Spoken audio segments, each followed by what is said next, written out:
Camden Bucey is in the studio today, AGR Studio. Grateful to have you back. Thanks, Chris. It was like a year ago. Yeah, almost, to the date. I try to get out here every January to match up with the Westminster Seminary California Conference. I'm glad to be here. Yeah, it's minus 18 degrees Fahrenheit, for real. Not wind chill, but for real in Chicago. So any reason I can get out here, but there's many more reasons than that. But that's a pretty darn good one, I think. Yeah, it's not real sunny today, though. It's better than minus 18. It's not gray. Yeah, I'm chilly today. At least you can see the sun. This is polar for me. It dips below 60. We break out the parkas. When it was a few weeks ago, it dropped below 60, and I was indoors and saw a woman wearing a scarf. And it was like one of those scarves that's like 14 feet long. You know, you wrap it around you like Christmas story. She's wearing a scarf indoors. Yeah, probably 70 degrees where we were. My kids' gymnastics. Somebody might die. Yeah, exactly. It's California. Yeah, we have that luxury. Well, we're glad to have you back. I was telling you ahead of time. On the last time we had you, some guy, I don't know who it was, but put in the comment box, what a gracious fellow. Wow. Have him back. So you're welcome anytime because Dan's not so gracious. Well, I always mess with Dan. Yeah. Well, we did too. We're sad to lose him, not only from our presbytery, but to our sister church, but we're happy to. I'm happy to be here, and I'm happy you've found a place and doing good work. And I love what you guys are doing here. It's tremendous. I keep an eye on it and watch it on YouTube. You guys are tearing it up. Well, we're trying to tear something up. Yeah. I don't even know what it is. Yeah, it just depends. Whatever we're in the mood for, I guess. But it's. You feel like in this, I think we talked about this last time, in this sea of podcasts, there's just so much content going out. We just want to provide something for people that points people back, hopefully, to the local church, valuing the local church, kind of one of our goals. Totally. And really good content. It's hard to keep up. I'm way behind. There's great Reformed content. I mean, imagine just 20 years ago, you had Ligonier. Yeah. And that's pretty much it. White Horse Inn for Reformed, like that's it. And then 40 years ago, you had nothing. Nothing. I know. Yeah. If you're in some outpost away from a Reformed church, you didn't have any Reformed content. And now we're inundated. It's fantastic. What a great time to be alive. It is. Yeah. I mean, it's just a great opportunity to be able to have something like this. Camden was saying when he came in, you don't have much of a study anymore. This is my study converted into a studio, but it's, it's worth it. It's beautiful. Yeah. It's great to have a place to talk to friends. Yeah, exactly. So what's new in your life? What's going on? Oh, we got a lot of things going on. First off, introductions, just for those. I'm assuming everyone watched the last program, so I hope so. Yeah. We hope so. But just give us an introduction. Sure. First and foremost, I'm an OPC minister. I serve in Illinois, Chicagoland area, just north of O'Hare, not too far. At Hope OPC. I've been serving there since 2013, but my call changed in 2019. I was called not as pastor. I switched from being pastor to being evangelist, and I started working full-time at Reformed Forum. But Reformed Forum is something I founded with some friends of mine back in 2008. Great outfit. Thank you. Now talk about doing good work. You guys are killing it. We're working at it. We really love it, and the Lord has been opening lots of doors for us. Yeah. So I serve as the executive director of Reformed Forum, and part of my job is not only to oversee and do the day-to-day work as an administrator. That's a percentage of my work, but a lot of my time and at least what people see is hosting our podcast, Christ the Center. And when I have opportunity, I like to travel and speak places and meet with people and really become a publishing magnate too. Yes. Recently. Oh yeah. I brought some books, but That's why we like you. You always bring us good books. I mean, really good books. You're seriously, you both are bibliophiles, but I mean, just look around here and you can see the love of books. Yeah, the beautiful thing about that is we have published, I think we published 9 books in 2025, but a lot of those have been in the works for a while. It takes a long time to not only to write a book, but then also to produce a high quality book. And so a lot of that is kind of like the metaphorical, python eating a pig. It's just like when I started working full-time at Reformed Forum, we took on a lot of new projects, and it just took a long time to get those through the pipeline. But we've gotten better at it over the years and faster. So we have more books coming out in 2026. But yeah, a lot of good stuff. And two of the more recent ones were the study guide, the book that covers Jim Cassidy's work on the Westminster Shorter Catechism. We love Jim. He's amazing. He's so much fun. We have two free video courses, so about 10 hours of content of him walking through and teaching the Shorter Catechism. And the courses are free, but the book is affordable, and that pairs with it with discussion questions. And then the other book was by Danny Olinger, which is a really kind of unusual in a good way, a unique genre almost to itself. It's like 4 books in one, and he's covering all of Meredith Kline's writings and thought about the Book of Revelation. Let's talk about that for a minute. That is something. When I saw that, I was kind of bored. Is yours laying around? Well, some show and tell. Dan, run over there and grab it. So that he's my errand Fetch boy. It. Yeah. This is really there's the camera. Yeah, so, it's a big old tome. Set it there for a minute. Mm-hmm. I was amazed when I saw that. Yeah. Somebody said, I knew he had done this, but nobody knew where those notes were. At least we didn't. So how did Danny get a hold of all that? It's an interesting story. Yeah. So kind of the kernel of it, where some of that started, was Dr. Kline's THM thesis. And so there's a little bit of a bio in here if people are interested. Like this whole book, it is kind of like 4 books in one. So part 1 is Meredith G. Kline's writings on the Book of Revelation, and a real significant one is what started as his THM thesis. And Danny saw like the notes of it in the archives at Westminster Theological Seminary in Philadelphia, and he worked through it, edited it, cleaned it up. It was a student paper. So there were, this is all described in the preface where Danny writes about, in the introduction where he writes about this.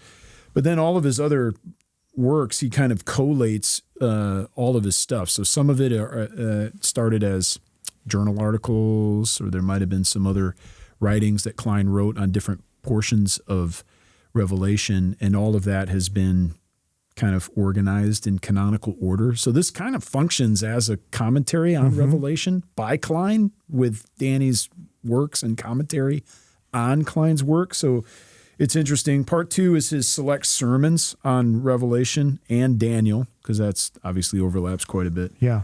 And so some of those are, they're all gold, but he found those. I'll explain where we got those. I'm wearing a different hat when I say the we. Part 3 is a Kline commentary on the Book of Revelation that he puts together in a lot of ways there. So, and then there's a bibliography.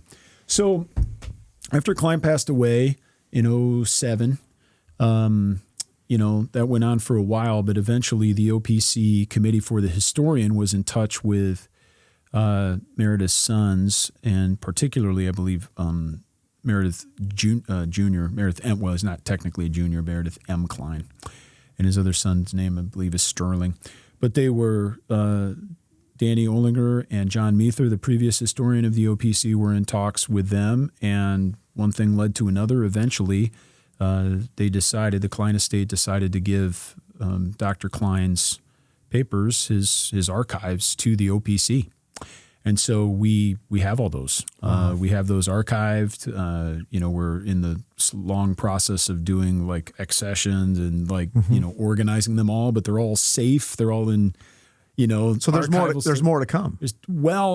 Maybe not another book like this, but if I may spill the beans, I think they've been spilled before. But John is working on a biography of Dr. Kline. So I don't know the particular timeline on that, but I'm hoping in future years that the OPC Committee for the Historian would be able to publish a really thougtil biography of Meredith G. Kline, much like John Meether, that is, was able to publish a biography of Van Til several years ago, although he published that with P&R.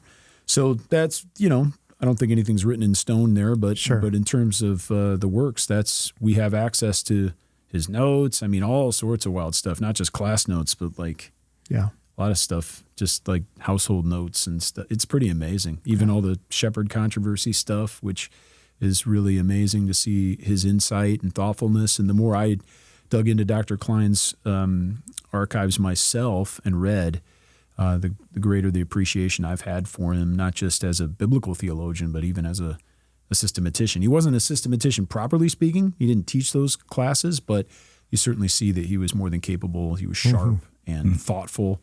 And I think in terms of the shepherd controversy of the late 70s, early 80s, he was certainly on the right side of things there. Yeah. Yeah, his lectures on Daniel. Amazing. I listened over and over. I learned so much from him on that. Yeah, he's so insightful. You know, so insightful. He's a bit of an acquired taste in terms of people trying to read him, not because I think he's necessarily hard to read. It's just he's so... You have to get used to it. Creative in his thinking. Yeah, it takes a bit of time to just kind of get the knack of what he's saying. But once you access it, you start to realize, agree with him or not, and most always I do, you start to realize, oh, wow, this is a thinker of a different order, a higher Profound. order. Profound. Right, sure. Yeah, and I don't think he always appreciated the editorial process of sending off books to others too. He had his own grammar. Yeah, he made up words with hyphens. Yeah, somebody else, the theophanic glory. But a former student of his asked him, Dr. Kline, why do you do all this thing, all your books this way? Why do you kind of self-publish them? And he's like, he basically said he doesn't like other people messing with his writing. That's exactly right. But that means he has total control over it, but it also means you get no outside input and helping make it better, maybe. That's exactly right. Although outside input can be absolutely overwhelming sometimes too. Anyways, his Kingdom Prologue, I think I must have read 5 or 6 times. First time I was like, I don't know what language this is. And by the second time I was getting it, third time I was mesmerized. And then I read it a couple more times and it just gave me the ability to see the whole covenantal view throughout. The framework of that. It was beautiful. It really is. You start to see that covenantal thread and the seed of the woman and the seed of the serpent all the way through Genesis, and start to see the big eschatological trajectory of Genesis as covenantal foundation for the whole Bible. Yeah. It changes everything when you get that. Yeah. I didn't know we do a program on Meredith Kline, but maybe we'll just stay here. But anyway, the Zachariah's night visions, that's also... it hasn't gotten as much attention, but it's a really good book. And there's some treatment of that in this book too by Danny. But Glory in Our Midst. Yeah. Glory in Our Midst. That's a real difficult book for a lot of people to access. Yeah. And there's this weird stuff in there, and these different horses, and you're like, what's going on in this? But Kline opens that up and really makes it applicable, and you start to see why a lot of these Old Testament prophets are so significant. That there aren't just accidental things in the Bible, Right. And so much of the Bible, if you were just grab somebody's copy of the Bible, you would, have a lot of these Bibles have these gilded pages. And I always joke that sometimes you get to the minor prophets and these kinds of things and it's still crispy, and there's still some of them still stuck together because you never turned that page. Yeah, that's right. And those are some of the least read portions of Scripture, maybe that and like Leviticus.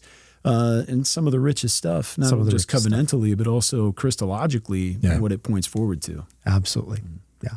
So what else at Reform Forum? So you're doing some speaking engagements.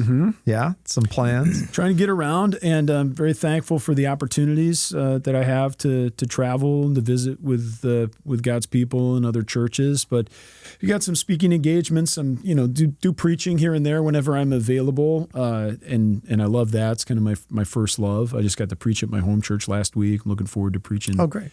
This week up in Orange County. However, I've got some bigger, more exotic trips, so to speak. I'll be speaking at a Reformed colloquium in Budapest. There's some really wonderful brothers through Westminster Seminary UK, which is yet another Westminster. It might sound confusing to people, but it's of no relation to Westminster Seminary, California, nor Westminster Theological Seminary in Philadelphia. But really good brothers there who were in Newcastle. If they haven't already, they'll be moving down to Oxford, I don't know, soon enough. Wonderful brothers that have been putting on for the last 2 years a really amazing kind of group, a get-together of people in Eastern, Europe as we think of it, Western Europe, but then Central and Eastern Europe. A lot of confessional reform types get together in Budapest because it's a convenient place to go. It's a major global city, but it's also very affordable. So with some underwriting and some missions and donor support, they've been able to bring all these people from, you name it, dozens of countries that are confessional brothers. These aren't just evangelical types. We love our evangelical brothers, but I mean, it's really wonderful to go to this event. The first one, I think there were maybe 80 Reformed pastors and educators from around Europe, and a couple Americans. There was me and then a guy from Montana. They were there.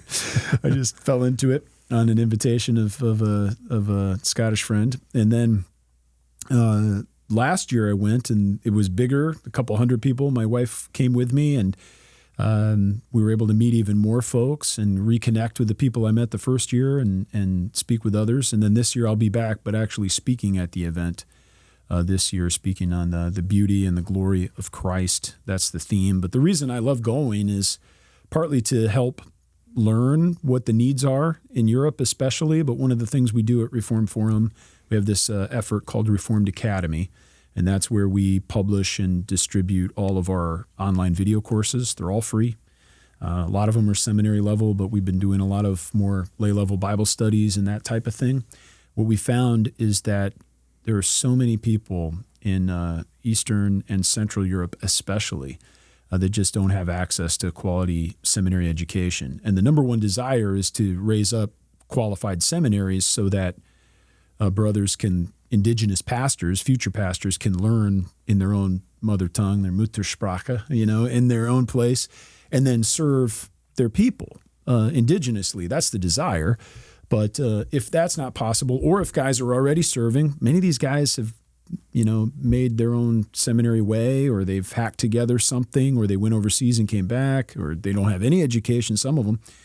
They are already serving in churches and serving in churches that are subscribing to either the three forms of unity or the Westminster Standards, but they don't have that education, or they want continued education. So that's where we step in. Not to replace a seminary, but to support seminaries and to support brothers who want to continue learning. So we provide all this free education. We don't offer degrees, never want to, but we offer seminary and in some cases post-seminary type courses and get them translated into languages that are needed. Most all of them are in Chinese and Spanish, but we've got a handful in others. Most of the Germans and all can speak English, so they don't need a translation. We can't get an honorary doctorate from Reformed Forum. I could print one. I'll get on that. I think Hewlett-Packard can make one for us.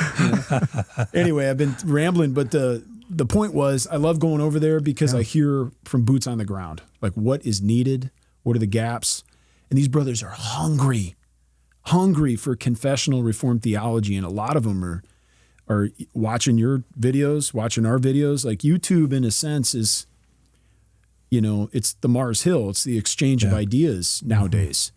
But it's a lifeline for a lot of these brothers. But we also want to go a step further and use the technology that we have available to us through YouTube and through our platform at reformedacademy.org, but provide a more structured experience where they can register for free and then walk through and take a course, because they just don't have anything or very little. And they can't afford to come overseas, even if it's free. I mean, just uprooting your whole family. Or if they already are a pastor at their church, like, what are they going to leave them, for 3 or 4 years? It's a real challenge. So there's a great need there. And I know you guys are aware of brothers overseas, even Sebastian Heck, our friend in Heidelberg, and others. Yeah, I'm on that board. Yeah. There's a great need. And it's a big-time challenge. And there's a lot of sociological issues for that, too, especially in Germany, of guys leaving, a professional track and going to the ministry. It can be a real challenge. So I'm looking forward to going back. And then in June, I'll be speaking with some of our other friends like Leonardo de Chirico. Some people may know them for the Reformanda Initiative, and their podcasts are doing wonderful work in Rome. And so I'll be speaking at the Rome Scholars and Leaders Network on some Karl Rahner stuff and talking about Roman Catholic theology post-Vatican II and how that's different from, what we've traditionally thought about Catholicism from the Reformation. Yeah. And speaking trying to connect a little bit of that with how we minister to Roman Catholics today.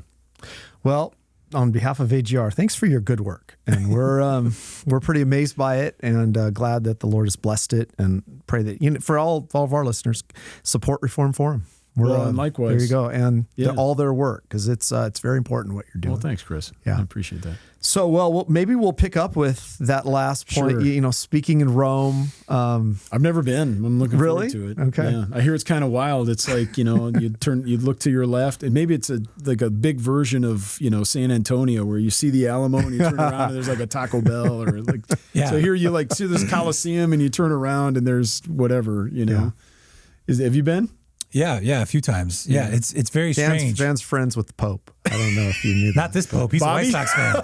Yeah. I'm not friends with White Sox He's fans. a Bears fan, though, so we'll take that. Yeah, he's halfway there. No, I can't be friends with White Sox fans. Neither can I. I have one. It's quality. No, Rome's great because, you have like a modern city, but ancient ruins. Yeah, like you said, right next door. Even by just thinking of the Roman Forum, there's like a 4-lane highway running right by the Forum. It's very surreal. Yeah. And then you go into, one of these ancient places like the Colosseum or something, and you're immersed and you feel like you're there, and then you walk out and it's a modern city. It's very strange. My brain could not like put those two things together. Do you think that's some sort of metaphor for Roman Catholicism as a whole? I don't know. I'm not trying to just grasp at straws, but it seems like it's able to swallow that up and just live in the whatever environment it's in. That's a great metaphor. Yes, and you're exactly right. Rome will adapt to anything around the world or any time period. Yeah, exactly. And the city of Rome does that. But the Roman Catholic Church, that's how they exist. Because, as you could tell us, the Roman Catholic Church, I usually just say Rome, and I'm speaking of the apostate church, but I should be more specific. We're talking about the city, but the Roman Catholic Church of the Council of Trent of the 16th century is not the same thing as it is today, although they're not going to admit to that. But very different. They've adapted to the modern era. Yeah, you've spent a lot of time in this studying. You're Karl Rahner. You said. I have a sliver of it. So I never want to give the false impression, because sometimes people hear, oh, you studied this, that, you must be an expert. With like Rome is enormous. Yeah. Roman Catholicism is immense and wildly diverse. I mean, and that might be a shock to some people. So even me saying that might be helpful to a few people listening, because the presumption is from our side, from the Reformed confessional side, some these people defect, or they swim the Tiber, and they end up joining with the Roman Catholic Church, and the ostensible reason, what people say, well, why'd you do this? They say, I wanted something solid. I wanted something authentic. On a foundation, authentic or confessional or whatever. Like ancient. I'm tired of this Protestantism where anything goes, but then it's like you have no idea what you just bought, right? Because it's in my opinion, it's worse. So I want to speak. That's I helpful. Want to speak with some humility and some perspective, that I don't know everything. I know a pretty good amount about one figure, but that one figure is pretty fairly representative of the last 50 years of Catholicism. Yeah.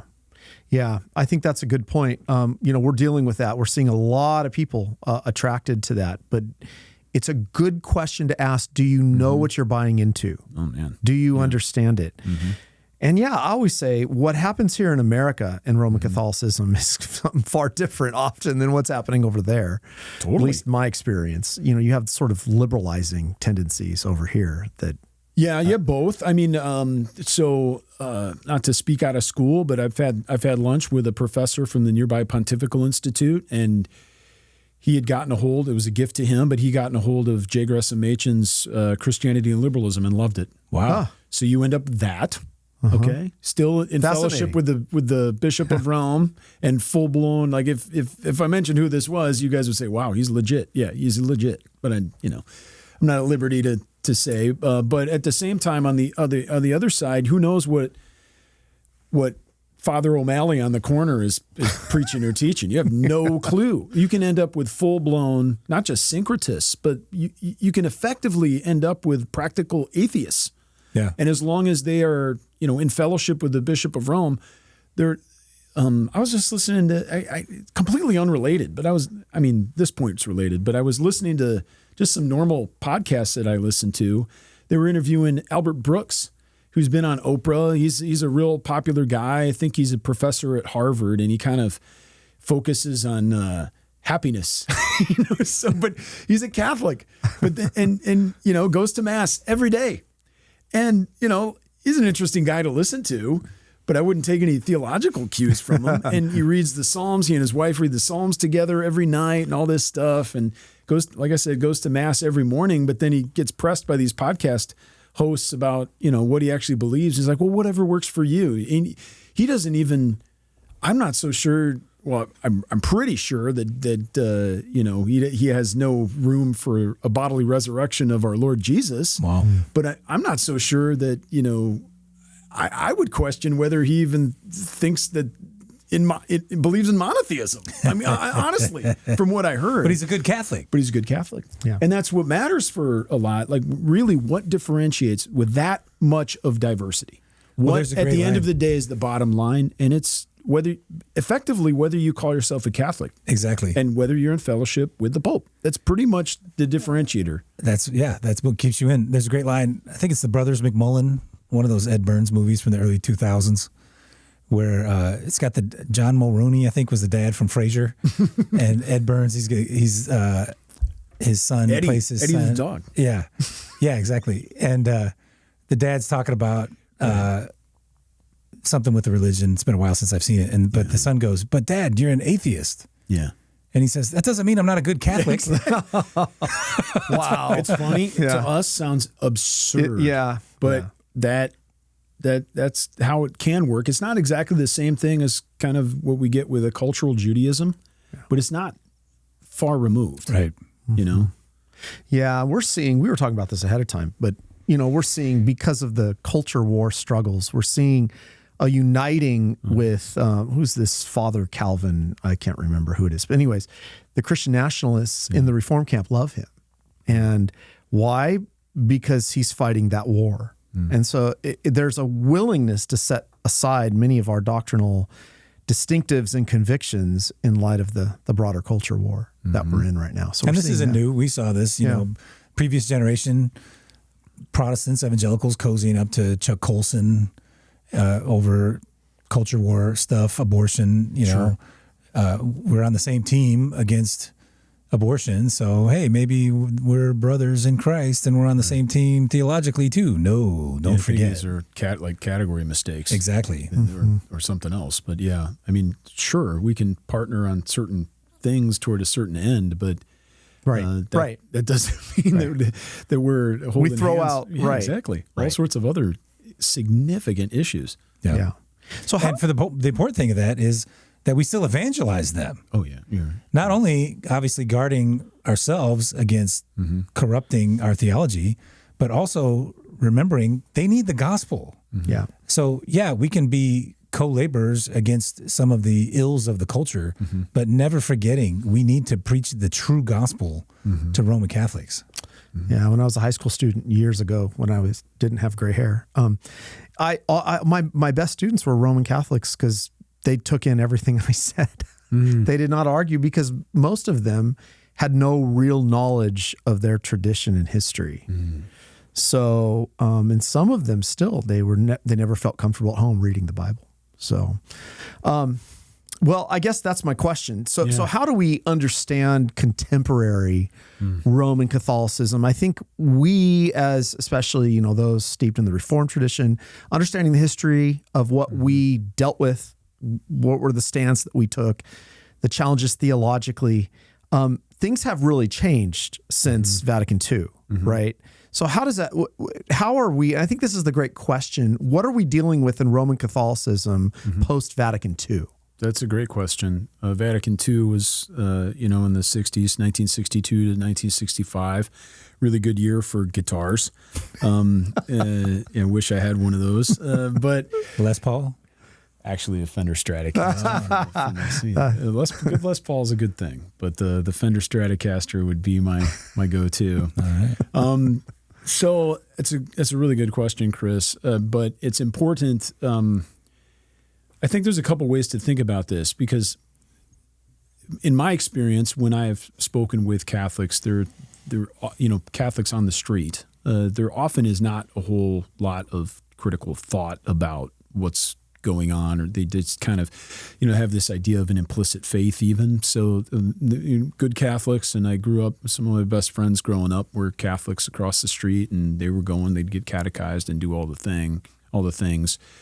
Good folks, and they knew their Catholicism a lot more traditionally than other people. But I think generally most people, it's the outward, just cultural practices, the liturgical practices. Go to Mass when you can, certainly, Christmas, Easter, punch your ticket. And, if you've got any questions, ask the local priest if whatever's okay, and then that's kind of how they roll. But I think post-Vatican II, there were a lot of tensions leading up to Vatican II and just struggles the church was dealing with, and I mean the church broadly, the Christian church, and, not just, Orthodox varieties, but even ostensibly, the apostate versions, was just dealing with modernism. Mm-hmm. So, in the early 20th century, the late 19th and early 20th century, the world is just dealing with a lot of difficult questions. Like, what is life like now? And modernism was a big deal. The Catholics issued the Pope issued an anti-modernist oath in 1910. So there are quite a few through lines of comparing the history of Presbyterianism and Catholicism. They're actually quite interesting. I've written some stuff on this, but I haven't published it. But so you just compare the Presbyterian conflict to the you imagine there's continental analogs as well, but the Presbyterian conflict in America to Catholicism, and you see a lot of these touch points. In 1910, they issued an anti-modernist oath, meaning no Catholic priest, monk, nun, anyone with orders could ostensibly be a modernist. You couldn't at least say it. Wow. And then in 1879, prior to that, at least the philosophy of Thomas Aquinas was adopted as the official philosophy of Roman Catholicism. And so you end up with these two constraints. So I think where Rahner comes in, and that leads into Vatican II, is that Karl Rahner and others like him really kind of provided a theological and philosophical rationale for checking the boxes. And I apologize, some people might think I'm going to be oversimplistic, but for the sake of time and et cetera, it's better to do it this way, I think. Well, where he checks the box so that you can be a Thomist, you can refrain from being an overt modernist, and you can be in fellowship with the Bishop of Rome, with the Pope, and be a good Catholic on the books, but yet still maintain freedom and the ability to be creative in your thinking. Because that's the thing. They don't want someone to say, Catholicism, modern Catholicism is not look it up in your catechism and thus saith the church. You think it's that way. It is not that way. And even the language that they say that sounds very orthodox has a million different meanings and interpretations. And so that's the beauty, the genius. I should say genius. It's not a beauty, but that's the genius. And I don't necessarily mean that in a great way. In a evil good way. Genius. It's the evil genius of Catholicism to have an umbrella that's able to cover everything and swallow everything up. They would love to have us in fellowship with them without us changing our views. They would say, yeah, come on over. We can eat you up. See, but that's not how it's perceived. I think. No, not at all. Right. But this is the thing where you study it and you start to realize how this kind of works. And Rahner, and then Vatican II. Rahner was an expert at Vatican II. One of them. He wasn't a well-liked figure before he was on the censored list, and then he ends up getting invited to Vatican II as an expert by Cardinal Koenig, the king. And then he comes out of Vatican II, all the documents, the constitutions and the pronouncements that came out of Vatican II, I think, have his fingerprint all over them. I'm not arguing that he was directly involved in producing this or that he was the sole influence, but what I am arguing, and I think it's undeniable, is that what came out of Vatican II is on the whole, cut from the same cloth and coherent with Rahner's theology, particularly his theology of grace. And at the end of the day, that's effectively like a universalizing of grace. Grace is available everywhere to every human, not just in the official 7 sacraments of Rome, but the world itself is a sacrament. and everyone can receive the grace of the Lord Jesus Christ, even if they don't know him or have ever heard about him. Wow. So we're all Catholics, Chris. Yeah, I guess so. I guess even Dan makes it. Not hardly. You could be an anonymous Christian. That's one of his big takeaways, Yeah. Isn't that wild?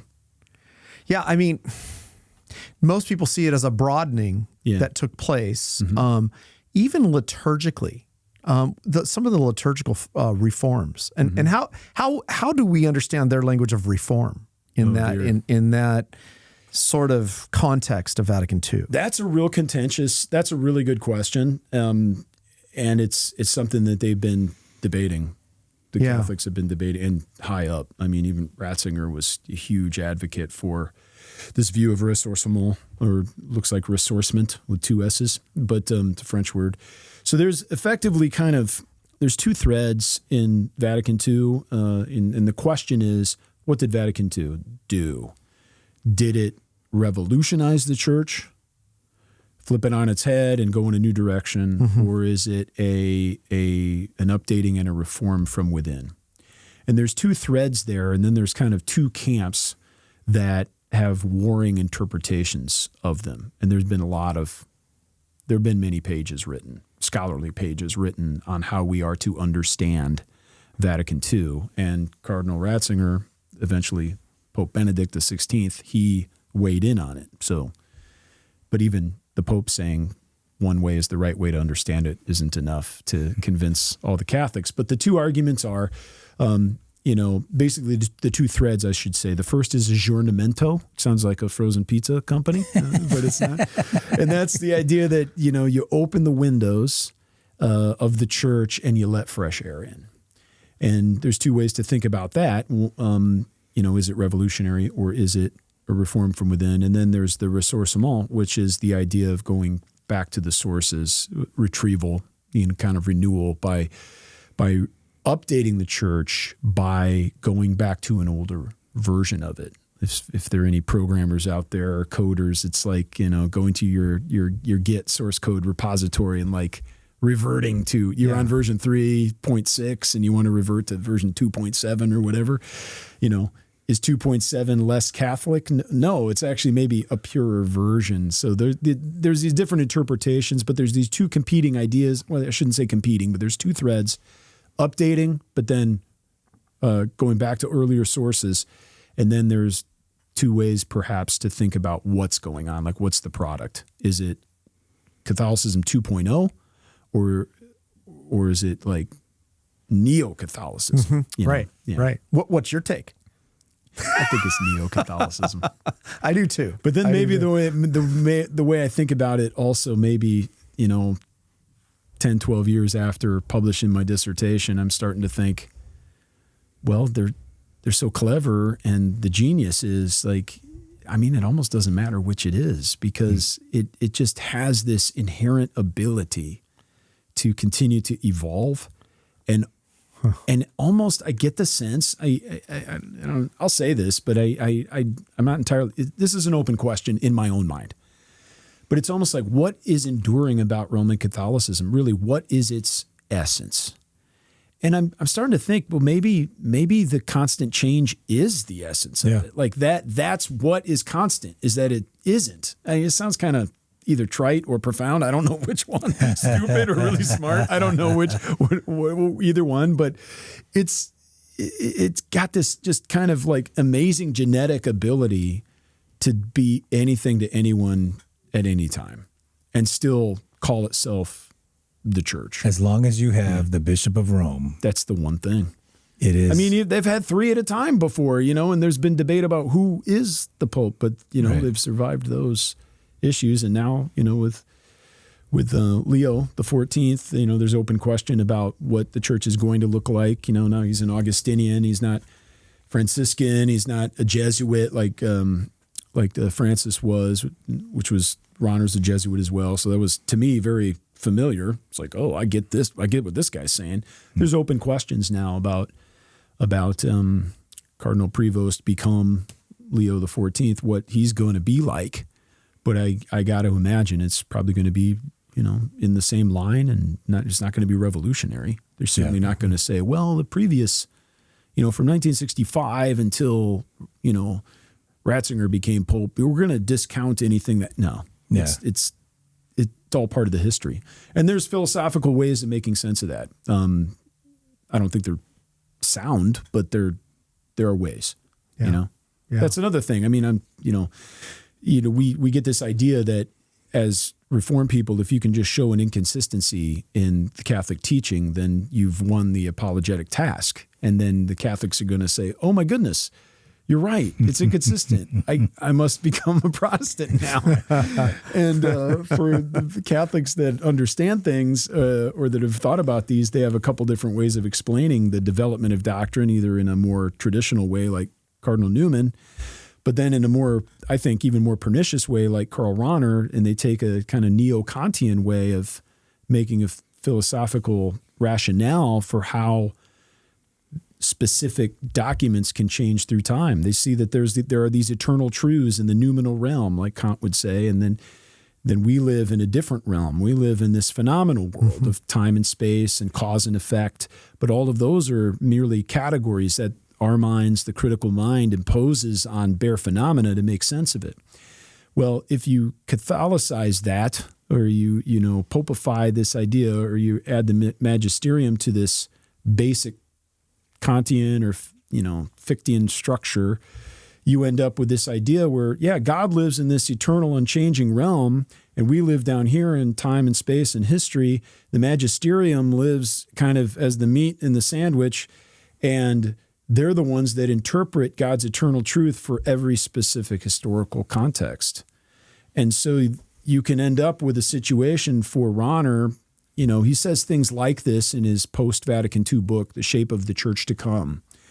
As I read him, and maybe I've got him wrong, but as I read him, it's like he can look at Chalcedon, right? For the sticklers, Chalcedon, we'll throw them a bone. And 451, Orthodox Doctrine of Christ. And you can say, well, that was good. It's pretty good. But we need a new Christology for an evolutionary view of the world. And he wrote an article with that title, a new Christology for an evolutionary view of the world. And we basically need to reinvent Christology for today because we live with a different worldview, different mindset, different historical context. Lots of stuff has happened. But here's the kicker. And the church, the magisterium, needs to speak that new Christology into the present. But I think it's philosophically and theologically possible for Rahner, conceptually, for Chalcedon and this new Christology to actually conflict. Because all that matters is that it goes top down. You can go top down to here, top down to this point in history, top down to this point in history. You can even add a dimension. It can go top down to this point in history, but this country or these people at this point. So you basically historicize everything, where we look back on Chalcedon 451, and the Catholic can actually say that is infallible, declared truth, ex cathedra, no error, infallible by the Lord. But it was for those people at that time, and it may or may not be applicable to us. Why does that sound so Schleiermachian to me? Well, it's not that far from it. It's not far from it at all. Right. That whatever the modern consciousness of the people is, that's what is to be. So, for him, it'd be like an historicized, there's real historical dimension to it, but it's not just a gefühl or this like feeling or our response to it. Yeah, but it's still, you're onto something, I think, for sure, that there's just this, at what point, how do we know that, what is applicable to us? And then it comes down to, I guess, what rings authentic to us or what we feel. So how does that struggle that you just captured, and it was helpful. I appreciate how you articulated it. How does that help us with what we're seeing today? Yeah. We've had in really crazy. Yeah. Even in our Reform world, we've had people defect to this, pastors, theologians go to this. You just outlined something really important though, for them to think about. Sure. In the struggle, what are they going back to? Right. Well, I think there's two things there. I think, there's one there. There's also something, just trying to prognosticate or think about what Rome might do in the future or what that affords them. That's another question. But thinking about if people who who are Reformed or even just evangelical and then go to Rome thinking they're going to find some solid ground to stand on, and they're not going to have to deal with all these interpretive issues. It's worse. I think it's way worse. There's, 15 years ago, there were 1.2 billion Catholics. I think there's 1.4 or 1.6. I don't know. But just think about that. Just think about that. Take 1.2 billion of anything and tell me, there's going to be a lot of diversity. And you certainly end up with that in Catholicism. There's even more interpretive difficulties. I learned that firsthand by joining. I didn't have to sign any confessional documents or anything, but I joined the Catholic Theological Society of America for a couple years, following after one of my heroes, Bob Strimple. Mm-hmm. He was never my professor, but I got to speak with him, and he did a lot of work on modern Roman Catholicism. And he had joined and gone to those meetings, and I thought, well, if I'm going to do this work on Rahner, I should go where these people are and join with the Rahner Society and learn it firsthand and, talk to these people. But going to those meetings, that's granted a pretty far left, diverse bunch, and the guys at my local Pontifical Institute don't care too much, I think, for the CTSA folks. But I mean, it's like the Wild West. And these are all people that are professors at the Catholic institutions. A lot of people there who are ordained, in the Catholic Church, and it's like it's anything. It's wild. I mean, some people are completely secular. And that's not the assumption, though. No. That's not the assumption. I'm saying before you, jump to Rome, go to more than just the one Catholic church you went to. Talk to more people than just the one friend you have, whoever that is, or the one website you're going to. It's wild. But then the other issue here, and I don't want to jump ahead too much, but a lot of this it grieves me just to see what's going on in the church, whether apostate or not, people that profess Christ, and it's sad to see people professing Christ and then not abide by His word and doing what He says. But with Pope Francis, the crazier things he used to say, and they'd always get walked back by the official people, and they'd say, he didn't mean that, or he misspoke. Or that was the hardest job, the PR guy. I felt so bad for those guys. He would say something crazy, and then the PR guy's like, oh, man, how am I going to get out of this? Trump, exactly. Before they just let him just whatever. Now he just hires the... What he meant to say was... Now the PR people are amping it up, but back then, so the issue with Francis was he'd say these wild things, and I would hear them, and they made sense to me, not because I agree with them, but from within the context of Rahner. They're both Jesuits, and I don't know if he's reading Rahner or likes Rahner all that much, whatever. They were swimming in the same waters, breathing the same air, whatever. And so the stuff didn't sound strange to me, and especially with the social issues, especially with gay marriage or the potential of female priests, or what was Conclave was the movie. I don't want to spoil it. It's a great movie. You're not going to learn anything theologically there, but I think they're pushing the issue there too. So I'm going to give a spoiler alert. Fast forward 10 seconds if you don't want to know the thing, the twist. But the twist is the person who ends up getting elected pope is a hermaphrodite, and it biologically kind of both sexes. And I think that kind of solves the question for them. It almost serves as a new incarnation, a new Jesus, because Christ, our Lord, is God incarnate, both God and man. And for the Catholic, that provides kind of a metaphysical bridge, at least for Rahner, provides a metaphysical bridge between God and man. So salvation really is in the incarnation, not so much in the death and resurrection of Christ as a penal substitution for our sin, but as the metaphysical combination or union of God and man. It's an ontological problem that Christ solves, not primarily or even at all a hamartological problem or soteriological problem. So then, this fictional pope in Conclave bridges the gap, the gender gap, in his or her body, bridges the male-female divide so the two become one. Now, for Rahner, and I think what Francis probably would have ended up doing, I'm guessing, if he wasn't prevented, is that, he would have been happy to have homosexual priests be overtly homosexual. He blessed the homosexual unions, but he would have, I imagine, probably would have preferred to issue, marriage as a sacrament to homosexual marriages. And then probably, I can't see why that is any further down the road than having female priests. How do you do that when the Catholic Church officially has said all these things are wrong up to that point? Well, that's how you do it with the eternal God speaking once more. And then the Magisterium, as the authoritative interpreter of God's word, instantiate it for a new culture, for a new people. That's at least one philosophical mechanism out. I'm not saying it's a good one, but it's one that has been proposed. The groundwork is there, and I thought Francis was kind of working with those cards, working with that toolbox. Maybe I was wrong, and we won't know unless we got something like journals we can read or something like that. Yeah. But it seemed like that was where it was going from my perspective. It sure looked like it. Yeah. Yeah. And who knows? It could go there. Sure. From what I've heard, a lot of the cardinals now were put in place by him, so his legacy will continue. And will they keep fewer restraints on this sort of thing? Will they keep pushing the boundaries? We'll see. Yeah, so it's strange. You can kind of get the religious certainty you want, but you're really not getting it. Exactly. And what is it? What is it? Yeah, I don't know. It's the Pope and the Church as an institution. Yeah, yeah.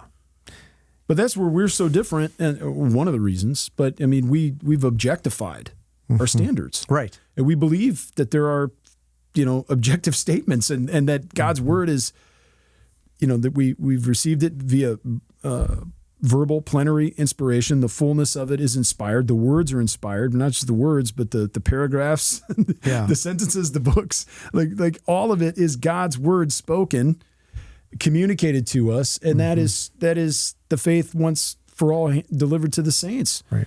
And we have an objective confession that seeks to describe and interpret and say what this infallible, inerrant word is teaching. Right. And this is and we're making it public and available to all. Right. And we have mechanisms for updating that wherever we find that we have erred or that our confessional statements are incorrect. But goodness, I mean, the three forms of unity and the Westminster Standards have proven the test of time. And you gotta have some really good reason to update that. The only one I can think of off the top of my head happened 250 years ago with the updating for an American context, right. Right. And what else are we going to change? I mean, yeah. I mean, the discussion on reform is so fascinating to me. Even what they tried to do with liturgical reform to be more inclusive. But I think our argument is the same. We do have what we do is ancient as Reformed churches. Yeah. We have a confession, but it's something that it's not like we're newcomers on the block. No, and even I go back as early as the three forms of unity. But I mean, obviously we go back to the Bible. Yeah, and then also to the ancient creeds and confessions there too. So we're not new. Yeah, right. we that's we the have lie an they tradition. want. They want us. That's what they're pitching all the time. So maybe final to bring it because can you believe we've been going almost an hour? Speeds by. See how good that discussion was. That's amazing. What about with Roman Catholics themselves? So we talk about those defecting to it from our tradition, but how best can we? You were talking about this a little bit, Dan, too. Like, we have to be we have to be strong in what we believe and confess. There's no doubt. But how best can we help them? I'm a big advocate for a long game. And what I mean by this is kind of like there are times and places for doing street preaching and being very abrupt and direct. I wholeheartedly believe that. But I think especially with Catholics that especially grew up Roman Catholic, and it's in their blood, it's in their family blood. It's their culture. It's a culture. Yeah. I think there's a time and place for being direct and you never don't speak the truth in love. But I think in my experience, it's most effective to get to know people long term and to build a relationship that can bear the weight of some difficult things you may need to say down the line. So it might sound simplistic, but I think one strategy for the listener would be to go out and make friends, like make genuine friends and ask genuine questions. And don't always just butt in with your answer to the question, or don't just ask questions because you're trying to lead people down some sort of apologetic path, and then you're going to trick them and then win the argument. Like, honestly, so treat them like actual humans. Be kind to them. That's right. That's right. But as also, you do that, you can get to know what really makes people tick, and you start to learn, and you can share, well, that's how you think. I think like this, or maybe they ask you questions. And when you build those genuine relationships, you can start to realize what is really important to people, what they actually believe versus what they might say they believe or what their church says they believe. And I think my experience is very few Roman Catholics are really that theologically. That's what I was saying about teaching earlier, is that's why they were some of my best students, because they were learning this all fresh. They had never heard much. They didn't know their own tradition. At least a lot of them are, they're open, or they're not just pure atheists in the sense of, you're starting down the road where you're not having to argue with somebody who's a pure materialist, for example, usually. So they're a little open to at least, there's a God, of course there is, or God created the world, of course.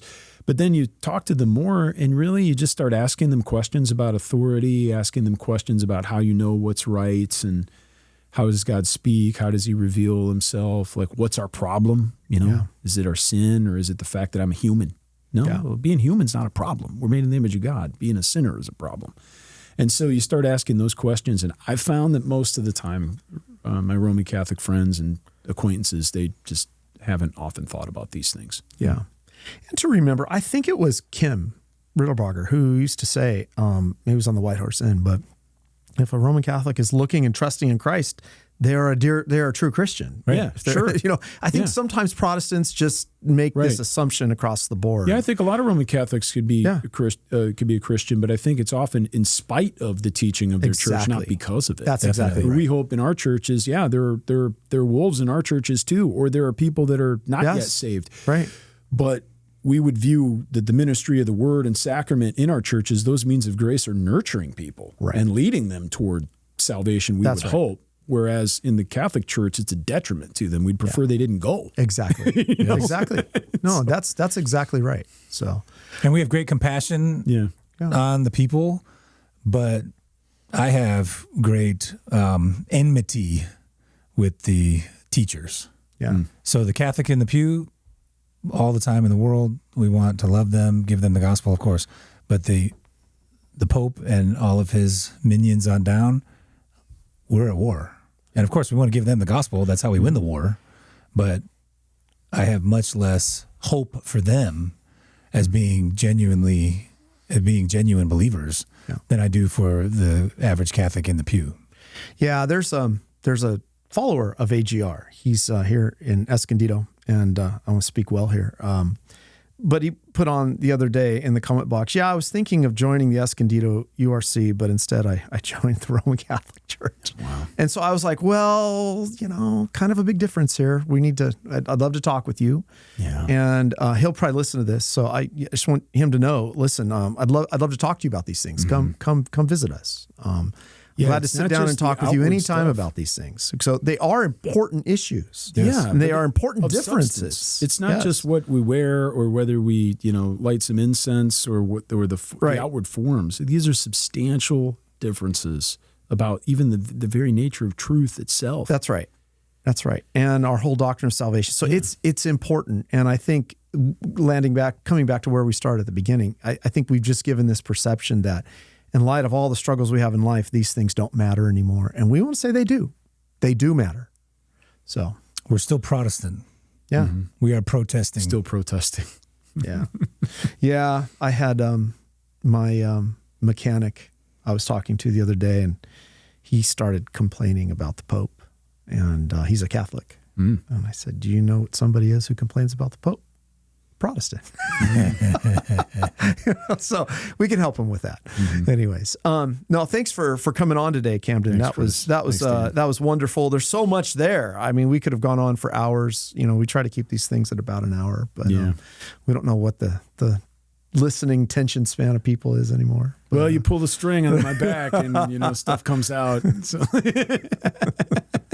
Well, you're always welcome. Thanks for your good work. Again, Reformed Forum. What's the website again? Reformedforum.org is probably the best landing page for everything else. Check them out if you haven't. And they're doing wonderful work, and it's an honor to have you represent them here, the work there on AGR today. So thank you thanks, very much. brother. Thanks for being here.